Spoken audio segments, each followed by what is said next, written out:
ये आप घर जाके ये वीडियो भी आप देख सकते हैं इंटरनेट के ऊपर, मैं इंशाल्लाह शेयर कर दूंगा आज रात को ही यूट्यूब के ऊपर भी, या फिर आप तो बिस्मिल्लाहिर्रहमानिर्रहीम। सो इधर भी देखना और इधर भी देखना, ठीक है। सो डियर स्टूडेंट्स, अस्सलाम वालेकुम। जैसा कि आप सबको, हाँ वालेकुम सलाम। तो जैसा कि आज आप सबको पता है कि हम FSC जो पार्ट 1 है उसकी फ़िज़िक्स हम स्टार्ट करने जा रहे हैं, ठीक है। और इंशाल्लाह FSC पार्ट 1 की जो फ़िज़िक्स है उसके ऊपर हम डिटेल में बात करेंगे और डेली हम इंशाल्लाह आपके जो लेक्चर्स हुआ करेंगे। और इसके अलावा जो भी आपको क्वेश्चन हुआ करेगा तो आप लोग पूछ सकते हैं, और अगर आप फ़िज़िकली नहीं ट्रैक्ट कर सकते तो आप कमेंट सेक्शन में भी अपना क्वेश्चन बता सकते हैं, उसका आंसर मैं आपको इंशाल्लाह दे दूँगा। और दूसरी बात बेटा जी ये है कि जो भी मैं आपको काम करवाया करूँगा डेली कोशिश करेंगे उसको आप साथ साथ तैयार करते जाएं, ठीक है। और चलें शुरू करते हैं। तो बिस्मिल्लाहिर्रहमानिर्रहीम। हमारा जो चैप्टर नंबर 1 है उसका नाम है बेटा जी, क्या नाम है उसका? Vector and equilibrium. ये फ़िज़िक्स है हमारे पास 11th क्लास की।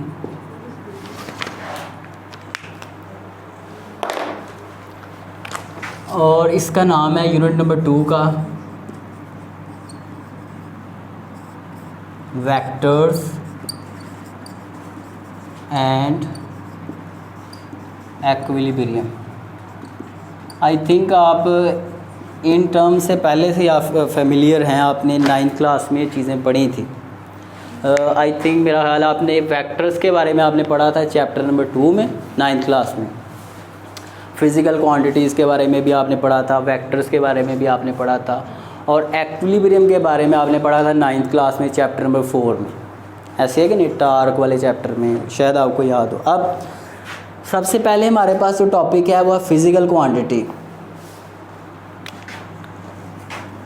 फ़िज़िकल क्वांटिटी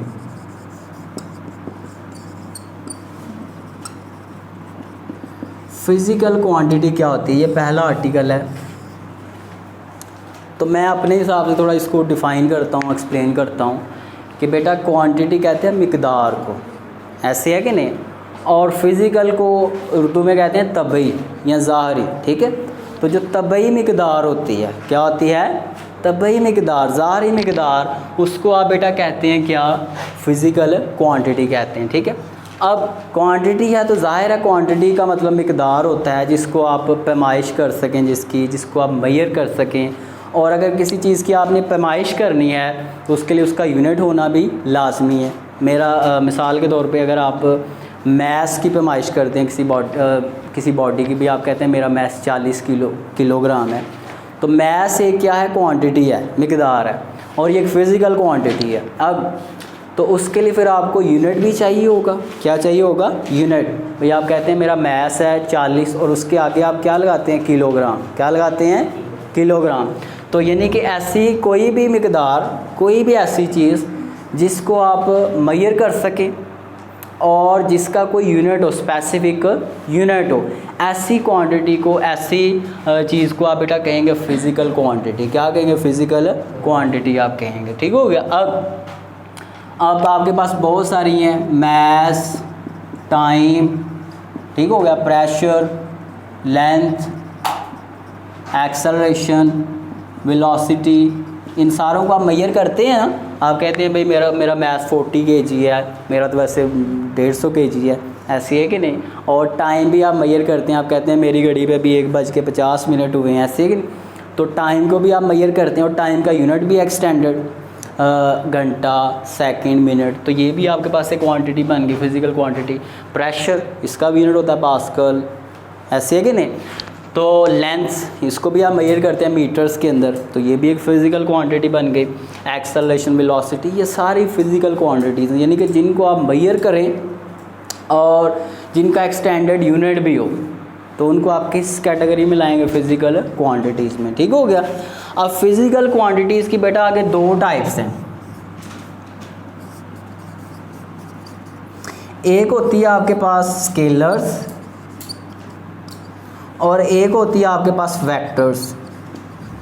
क्या होती है? वेक्टर्स। ठीक हो गया।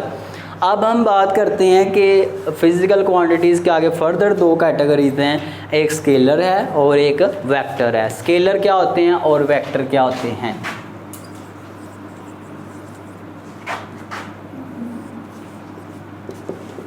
देखें भाई, ऐसी physical quantity, those physical quantities जिनका बेटा एक आपके पास डायरेक्शन भी हो, जिनकी कोई स्पेसिफिक डायरेक्शन भी हो, सिमत भी हो जिनकी, ठीक है, और साथ साथ जिनकी एक मैग्नीट्यूड भी हो। तो अब मैं लिखता हूँ ज़रा, those physical quantities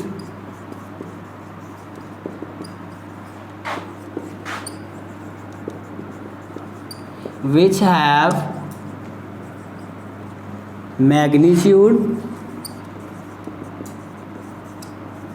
and direction. क्या रखती हैं? मैग्नीट्यूड और डायरेक्शन रखती हैं। आर कॉल्ड, क्या कहलाती हैं भाई?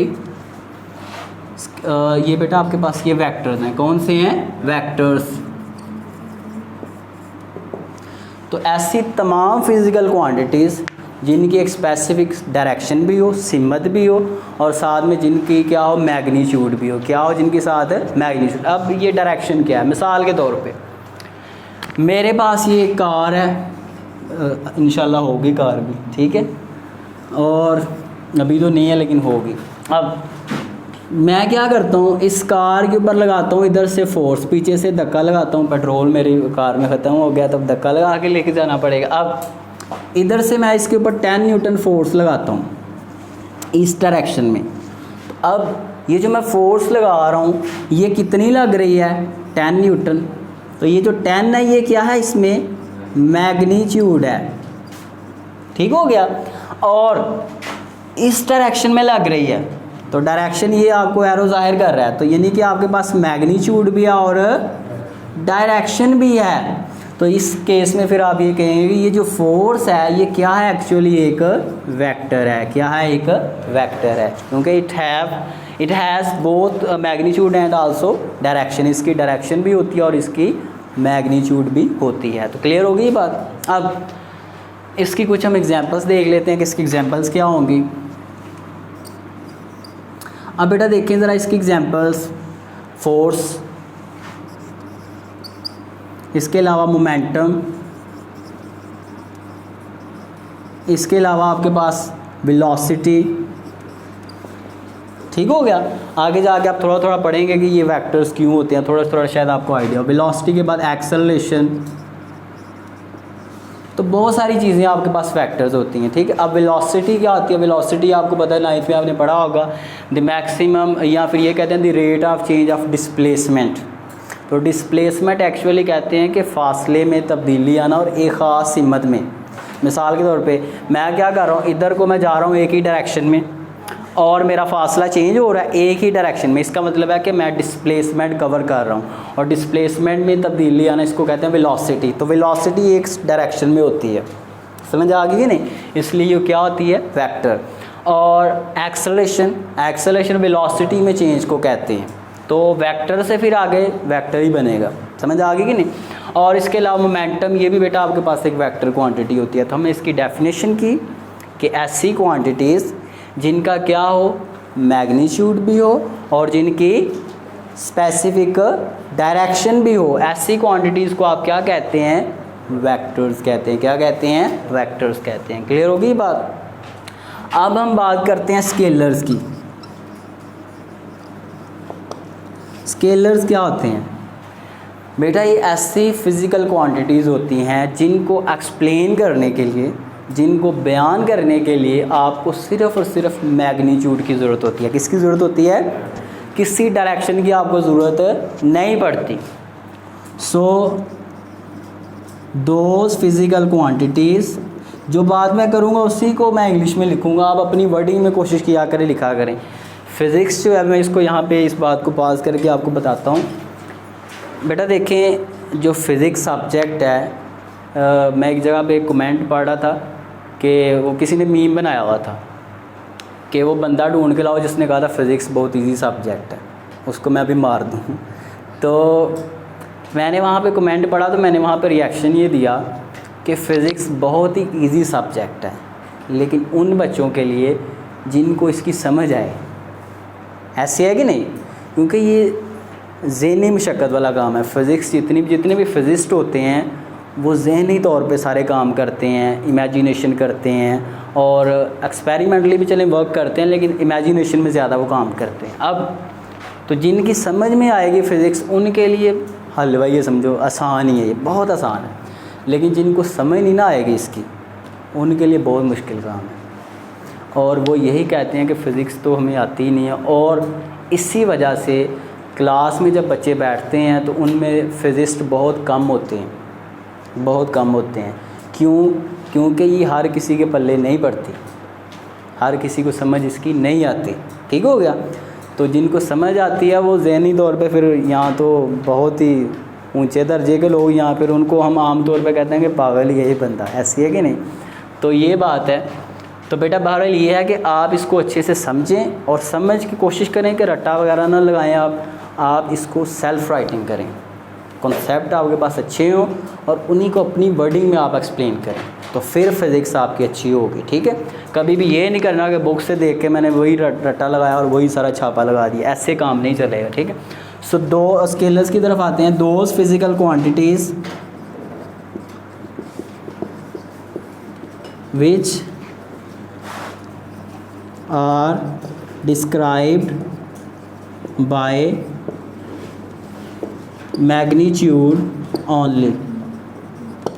तो ऐसी क्वांटिटीज़ जिनको हम सिर्फ मैग्नीट्यूड की मदद से एक्सप्लेन कर सकते हैं, बयान कर सकते हैं, उनको आप क्या कहते हैं? स्केलर्स कहते हैं। अब मिसाल के तौर पे आप कहेंगे भाई स्केलर की क्या एग्जांपल है? आपकी अम्मी आपको कहती हैं जाओ भाई बाज़ार से 1 किलो चीनी लेके आओ। यही मिसाल मैं सदियों से बच्चों को सुना रहा हूँ। ठीक है? क्योंकि अम्मी ने कहते रहना चीनी लेके आओ और ये मिसाल कायम रहनी है रहती दुनिया तक। अब क्या है भैया, आपकी मामा कहती हैं जाओ 1 किलो चीनी लेके आओ, ऐसे कि नहीं? अब ये जो चीनी की मिकदार है उसको आप किसी पैमाइश में तोलते हैं ना, कि वो उसको आप मैस कहते हैं कि भाई मैं जो चीनी लेने जा रहा हूँ वो 1 किलोग्राम है। कितनी है? 1 किलोग्राम है। उस शुगर का जो मैस है वो 1 kg है। अब यहाँ से ये जो 1 है ये क्या ज़ाहिर कर रहा है? मैग्नीट्यूड को। किसको ज़ाहिर कर रहा है?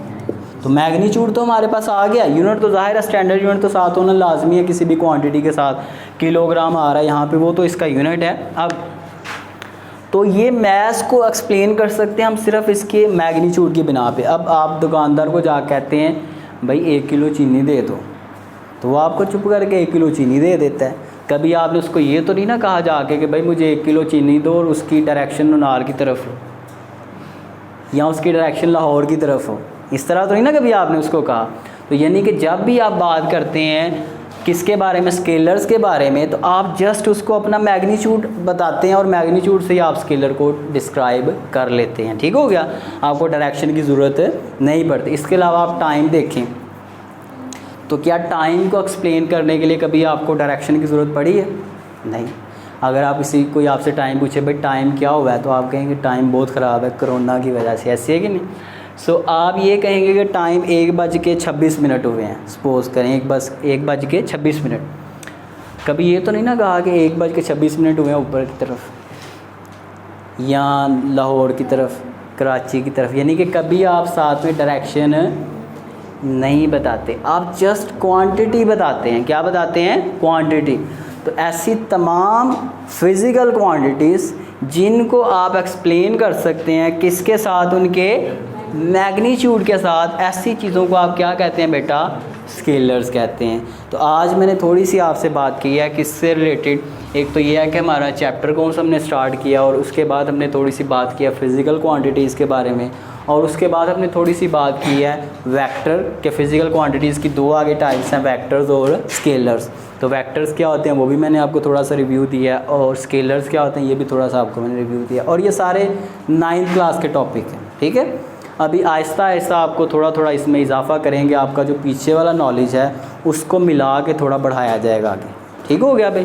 तो इंशाल्लाह आहिस्ता आहिस्ता हम चलेंगे, और आज के लिए इतना ही काफ़ी है। ठीक हो गया जी? अपना ख्याल रखिएगा और अल्लाह हाफ़िज़। इसको बंद कर दो, इसको सेंटर वाला बटन प्रेस कर दो।